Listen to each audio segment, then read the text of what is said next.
Hari ini kita akan pikirkan sebuah serial yang baru, serial akhir zaman, 4 minggu ke depan. Ya, khusus belajar tentang misteri kuda, dan hari ini kuda yang pertama, misteri kuda putih dan penunggangnya. Mari kita baca firman Tuhan dalam surat Wahyu pasal 6 ayat 1 dan 2, misteri kuda putih dan penunggangnya. Wahyu 6 ayat 1 dan 2 kita membaca bersama-sama. Demikian firman Tuhan. 1, 2, 3. Maka aku melihat anak domba itu membuka yang pertama dari ketujuh meterai itu. Dan aku mendengar yang pertama dari keempat makhluk itu berkata dengan suara bagaikan bunyi guruh, mari. Dan aku melihat sesungguhnya ada seekor kuda putih dan orang yang menungganginya memegang sebuah panah dan kepadanya dikaruniakan sebuah mahkota. Lalu ia maju sebagai pemenang untuk merebut kemenangan. Saudaraku yang kekasih, perang antara Israel dan Palestina saling menyerang dengan bom dan roket pada bulan lalu telah memakan korban yang sangat banyak. Tanggal 10 sampai 15 Mei, Hamas dan Islam Jihad menyerang Israel dengan roket, menghantam perumahan rakyat dan sekolah. Pada tanggal 15 Mei, Israel ultimatum Palestina agar stop untuk menyerang, mundur dari perbatasan tapi tidak digubris.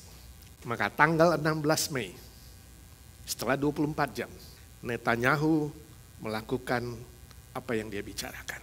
Mulai membom dari udara, Palestina tidak mau mundur, dia bom, menghancurkan 18 gedung termasuk 4 bangunan tinggi, 40 sekolah, 4 rumah sakit yang rusak termasuk juga stasiun Al Jazeera yang terkenal, juga 60 perumahan kondominium.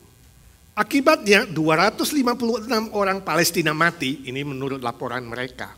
Termasuk 66 anak-anak, 1.900 orang terluka, 72.000 rakyat Palestina kehilangan tempat tinggal. Ini klaim mereka. Menurut pihak tertentu gak segitu banyak.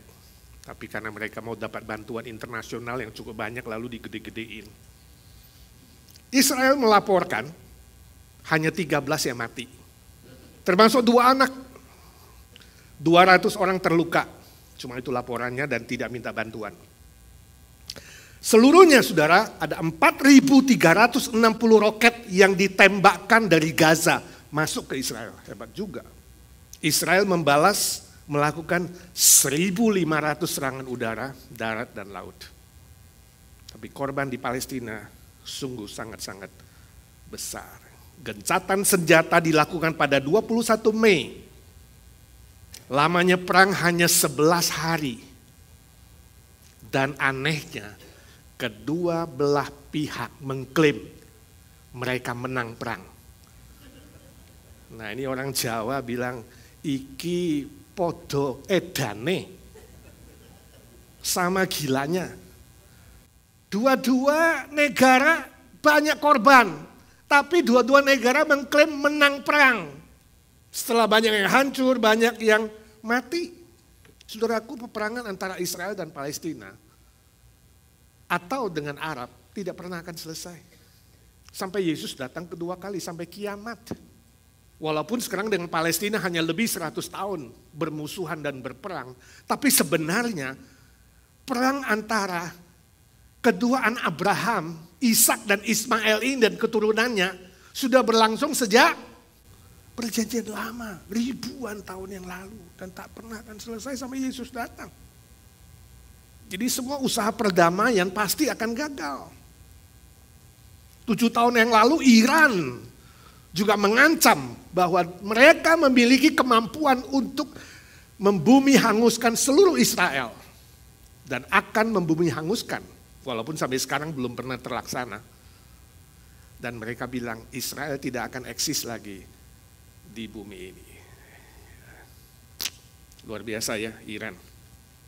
Di pihak lain Rusia mengumumkan bahwa mereka berhasil menciptakan senjata biologis yang sanggup memakan habis daging manusia. Dan Rusia mengklaim mampu menembakkan sebuah bom ke Amerika dan akan membinasakan 50% penduduk Amerika hanya dalam 7 hari.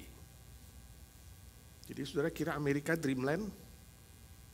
Di pihak lain senjata nuklir Amerika Serikat katanya bisa membunuh 80% penduduk Rusia dalam waktu yang singkat juga. Gak disebutkan berapa hari. Kim Jong-un yang lebih sadis dari bapaknya dan kakeknya, bahkan pamannya sendiri juga dibunuhnya, atau siapa saja yang menentangnya pasti dihabiskannya. Dia juga mengklaim memiliki senjata nuklir yang siap ditembakkan ke Korea Selatan, Jepang, dan Los Angeles. Saudara kira Los Angeles tempat yang enak? Saudara bayangkan kalau semua presiden ini podo edane, sama gilanya dan mulai saling menyerang musuhnya. Apakah kira-kira perang dunia ketiga tidak akan terjadi? Pasti kalau sama gilanya bumi ini akan habis. Peperangan yang dahsyat bisa terjadi itu nubuat Tuhan Yesus. Di dalam Matius pasal 24 Yesus katakan di zaman akhir akan ada perang dan deru perang. Jadi saudara jangan doakan supaya perdamaian dunia, gak bakal terjadi, itu melawan nubuat Tuhan Yesus. Akan ada perang dan deru perang di mana-mana, tambah banyak. Nah, ciri khas dari kitab Wahyu, kitab nubuat zaman akhir adalah munculnya angka 7. 7 gereja, 7 meterai, 7 sangkakala, 7 cawan. Dan hari ini 7 materai itu yang akan kita pelajari. Dan ketika materai itu dibuka yang pertama, muncullah kuda putih dan penunggangnya. Ini yang kita akan pelajari. Istilah mari di ayat 1 yang diucapkan oleh salah satu dari keempat makhluk yaitu malaikat menunjuk kepada suatu panggilan kepada kuda dan penunggang itu. Mari. Hai kuda putih dan penunggangnya, masuk ke dalam peristiwa sejarah manusia. Itu muncul. Ayat 3, ayat 5, ayat 7 kepada kuda-kuda selanjutnya. Dengan kata lain peristiwa sejarah ini akan segera terjadi. Kalau sang malaikat itu berkata, mari, maka akan terlaksana. Pertanyaannya siapakah kuda putih dan penunggang itu? Ada yang menafsirkannya sebagai Yesus Kristus. Sebab dalam Wahyu 19 ayat 11 sampai 13 disebutkan bahwa Yesus Kristus menunggang seekor kuda putih dan memakai mahkota. Dia disebut yang setia, yang benar, firman Allah, raja segala raja. Saudaraku, tafsiran ini salah. Ini keliru. Kita menolak pandangan ini. Kuda putih di sini bukan Yesus Kristus. Kenapa? Karena mahkota dalam Wahyu pasal 6 ayat 2 itu adalah mahkota kemenangan. Dalam bahasa Yunaninya Stefanos. Jadi kalau yang nama Stefanus itu artinya kemenangan. Nah, Stefanos atau mahkota kemenangan ini adalah sejenis mahkota yang terbuat dari kembang atau bunga atau gading. Kalau seorang pahlawan pergi perang dan pulang menang, dia dikasih mahkota itu. Stefanos, mahkota kemenangan. Sedangkan dalam Wahyu 19 ayat 12, mahkota yang dipakai oleh Yesus Kristus dalam bahasa Yunaninya itu adalah diadema. Diadema artinya mahkota raja. Jadi beda. Jelas di sini bukan Yesus Kristus. Penunggang kuda dalam Wahyu 6 ayat 2 tidak menyebutkan nama. Siapa itu gak menyebutkan namanya. Jadi kita gak perlu tahu namanya itu siapa. Karena memang tidak dimaksudkan agar kita mengenal nama itu. Melainkan adalah peristiwa bencana besar. Jadi kuda putih dan penunggangnya itu apa? Bencana besar yang akan terjadi di muka bumi ini. Menimpa seluruh umat manusia. Jadi yang benar adalah kuda putih dan penunggangnya menunjuk kepada kemenangan dalam peperangan. Ayat 2b berkata, maju sebagai pemenang untuk merebut kemenangan. Penunggangnya memegang sebuah busur panah. Terjemahan Indonesia cuma panah. Tapi terjemahan aslinya busur panah. Nah saudara, dalam Alkitab istilah busur panah itu melambangkan kekuatan militer. Kita bisa baca misalnya Yeremia 51 ayat 56, Hosea 1 ayat 5, Mazmur 46 ayat 9, itu menunjuk kepada kekuatan militer. Dengan demikian dapat kita simpulkan bahwa kuda putih dan penunggangnya yang menang itu adalah kekuatan militer atau militerisme yang akan menguasai dunia kelak kalau kuda putih itu muncul dengan penunggangnya. Jadi sekali lagi, penunggangnya bukan seorang figur tertentu yang oleh sebagian orang kemudian mengkaitkan dengan antikristus, ya. Dari dulu ditafsirkan salah terus, saudara. Mulai dari Nero, kaisar Roma yang sadis, Domitian juga kaisar Romawi yang sangat sadis, Hitler, Stalin, Gorbachev, Khomeini, Saddam Hussein, Osama, Obama, Putin, Kim Jong-un, itu semua lewat, udah lewat. Dan hari ini siapa yang mau ditafsirkan lagi? Bukan manusianya, bukan figurnya, tapi iblis akan memakai sebuah kekuatan militer di muka bumi ini untuk menghancurkan dan membunuh banyak manusia di zaman akhir. Iblis akan pakai itu. Kita bisa lihat beberapa contoh peristiwa kemenangan militerisme yang terjadi dalam sejarah kita di bumi ini. Misalnya Roma terkenal dengan kuda putih yang menarik kereta. Lalu sekitar tahun 62 AD Roma ditaklukkan oleh Vologeses dari Persia yang menunggang kuda putih juga dengan panahnya dan pasukannya yang sangat terkenal. Selanjutnya kita melihat bagaimana tragedi manusia terjadi dalam Perang Dunia Pertama dan Kedua. Sangat banyak yang mati, yang melibatkan banyak negara dari timur dan barat. Kemudian diikuti dengan berbagai macam perang-perang lainnya. Perang Vietnam, perang Kamboja, perang Laos, perang Korea, perang Cina, perang Jepang, perang Timur Tengah yang belum pernah selesai, perang Eropa Timur, Uni Soviet yang kemudian waktu itu ditafsirkan sebagai kekuatan militerisme terbesar, hancur juga terpilah-pilah. Iran dan Irak, Syria, Mesir, Libanon, perang Afrika, dan sampai kini Israel dan Palestina, dan lain sebagainya, lain sebagainya. Satu hal yang menarik adalah bahwa nubuat dalam Wahyu 6 ini sangat dekat dengan nubuat Nabi Zakaria pasal 6 ayat 6.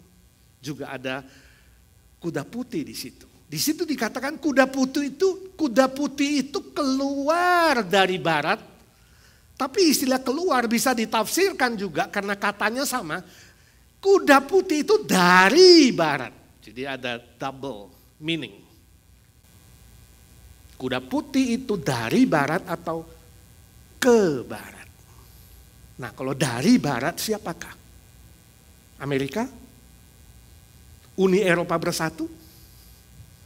Kalau ke barat siapakah dia? Siapakah kekuatan itu? Rusia? China? Gabung dengan sekutu-sekutunya? Saudara, sampai hari ini nggak jelas yang mana. Yang pasti ada kemungkinan ke barat atau dari barat. Saya baca bagaimana militerisme Amerika disindir sebagai kekuatan terbesar hari ini yang menjajah negara-negara lain dengan persenjataannya dan militernya. Bahwa Amerika itu ibarat tuan tanah persenjataan. Jadi kalau ada perang di sini sana dia justru dapat untung, jual senjata dan taruh militernya di sana. Ya. Dia hadir di mana-mana mulai dari Afghanistan, Bahrain, Mesir, Iran, Irak, Jordan, Kazakhstan, Kuwait, Kirgistan, Lebanon, Oman, Pakistan, Qatar, Saudi Arabia, Syria, Tajikistan, Turkmenistan, ini yang semua tan, Uzbekistan, Yemen, dan lain-lain. Ditambah 54 negara Afrika, ada militer mereka di sana.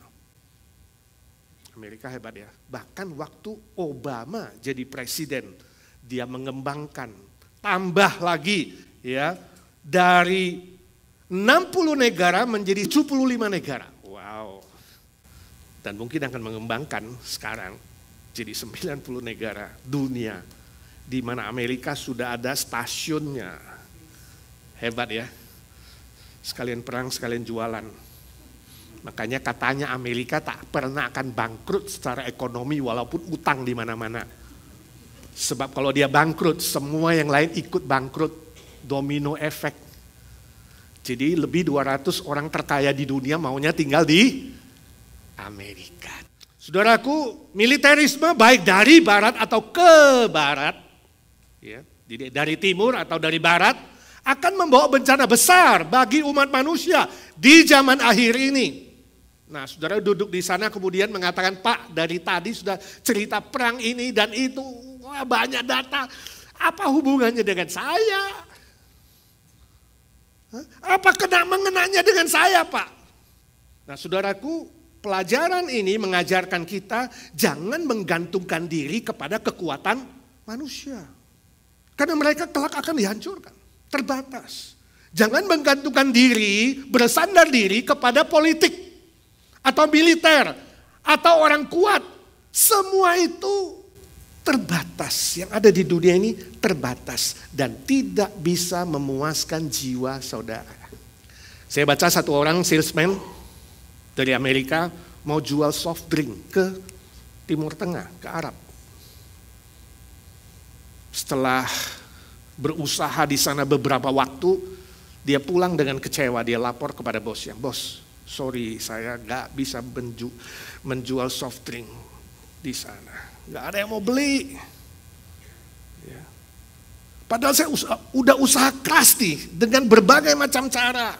Lalu bosnya bilang, ya kamu ceritalah apa yang kamu lakukan. Ya bos kan tahu saya ini gak bisa bahasa Arab.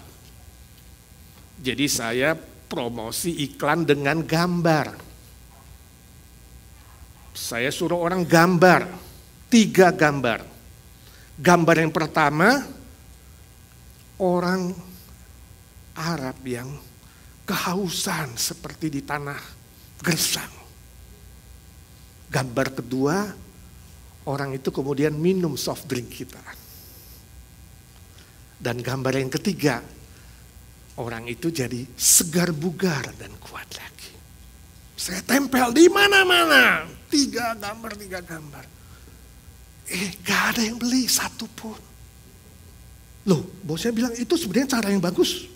Cara yang bagus. Kamu sudah lakukan yang the best. Tapi kenapa gak ada hasil? Selidik punya selidik. Katanya orang Arab itu baca dari kanan. Diri dari seger minum soft drink jadi kausan, gak ada yang beli, sudah gak laku. Ini cuma humor. Ya, itu manusia. Ya, bisnis terbatas, usaha terbatas, cita-cita terbatas.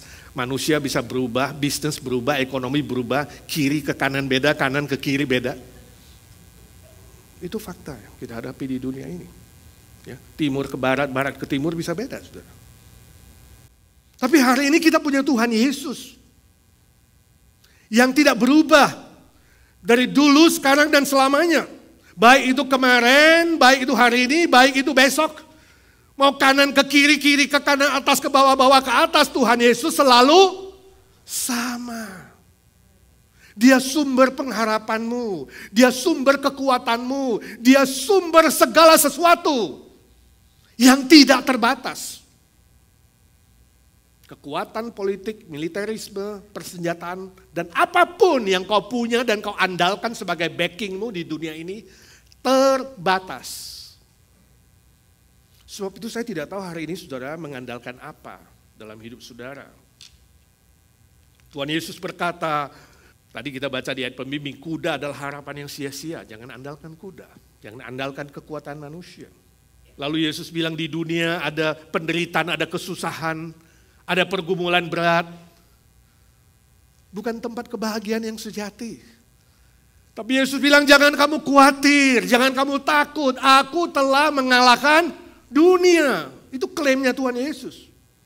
Kekuatan sebesar apapun dari dunia, dari manusia, dari militer, dari persenjataan, yang katanya sekarang dikembangkan, saling mengembangkan. Senjata tanpa awak, saudara. Bisa kemana-mana.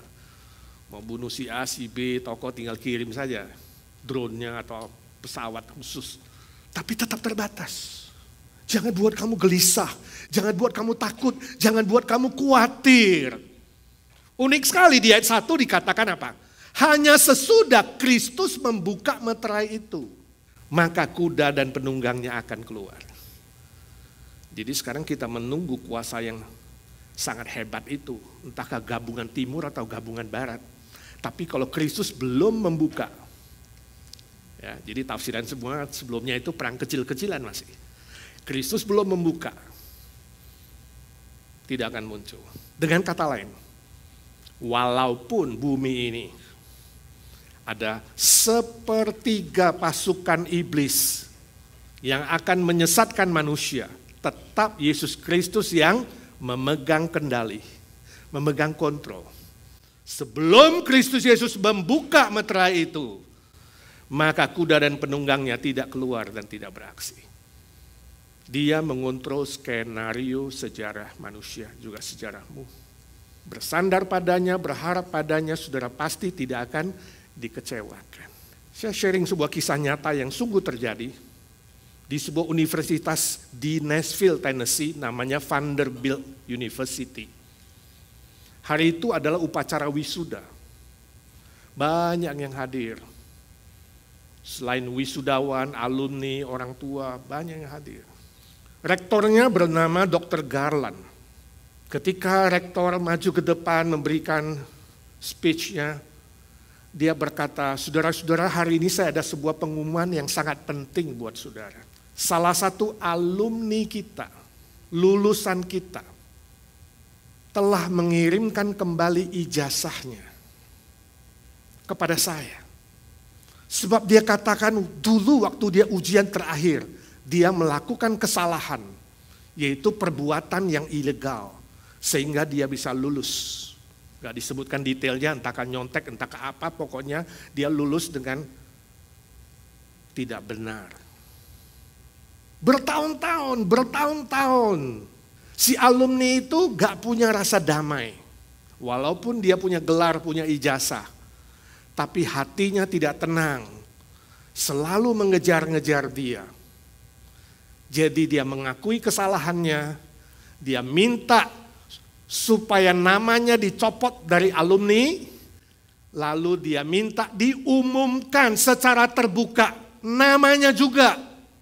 Dia rela menanggung rasa malu itu, dia menyesal telah melakukan itu, supaya hati nuraninya bisa tenang kembali dan memiliki damai.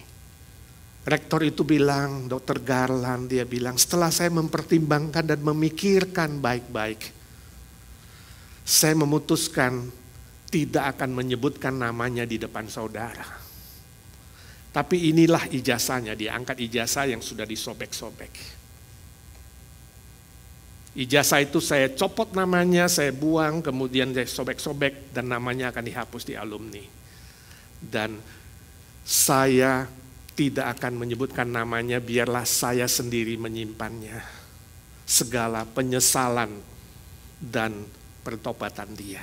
Bagiku, bertahun-tahun dia tidak punya damai sejahtera. Itu sudah sebuah tebusan yang cukup berat yang dialaminya. Selesai itu seluruh hadirin diam. Semua tegang dan terpaku. Setelah itu tiba-tiba semuanya tepuk tangan. Prok, prok, prok, prok, prok, prok, prok, prok, prok. Mereka setuju dengan keputusan sang rektor. Saudaraku yang kekasih, ini adalah sebuah contoh dari pengakuan yang sejujur-jujurnya, setulus-tulusnya, yang mendatangkan kejernihan hati nurani dan damai sejahtera yang sejati. Oh, saudaraku, memiliki hati nurani yang jernih tidak berarti saudara tidak boleh salah atau tidak bisa salah. Bisa. Tapi jika saudara terus menyimpan kesalahan itu bertahun-tahun, saudara akan dikejar oleh rasa salah itu. Kalau ada seorang rektor yang bisa menyimpan kesalahan itu dan melupakannya. Oh, Tuhan kita jauh lebih besar, Tuhan Yesus.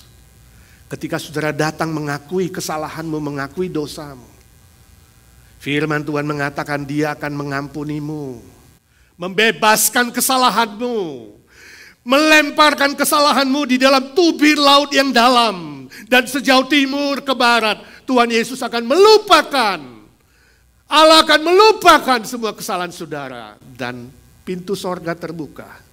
Dia akan turunkan sukacita sorga, damai sejahtera sorgawi yang sejati dalam hatimu, dalam jiwamu, dalam hidupmu. Saya tidak tahu dengan hidup saudara. Saudara juga tidak perlu mengakui kepada saya, akui kepada Tuhan hari ini. Mari kita belajar rendah hati. Ya, mengakuinya, Tuhan, aku rindu ada damai itu walaupun di luar ada deru perang. Walaupun di luar ada tantangan, kesulitan, penderitaan, aku tidak takut Tuhan. Sebab Engkau di dalamku memberi aku damai sejahtera. Engkau sudah mengalahkan dunia. Seluruh aspek saudara, dari keluarga, usaha, pekerjaan, bisnis, relasi, semua aspek tanpa reserve, serahkan kepada Tuhan Yesus. Dia pasti memberkatimu, Dia pasti menyertaimu sampai kiamat, sampai Dia datang lagi atau sampai saudara tinggalkan dunia ini. Amin. Ya Tuhan, suara hamba-Mu sudah berhenti. Biarlah suara Roh Kudus terus berkata-kata di hati kami.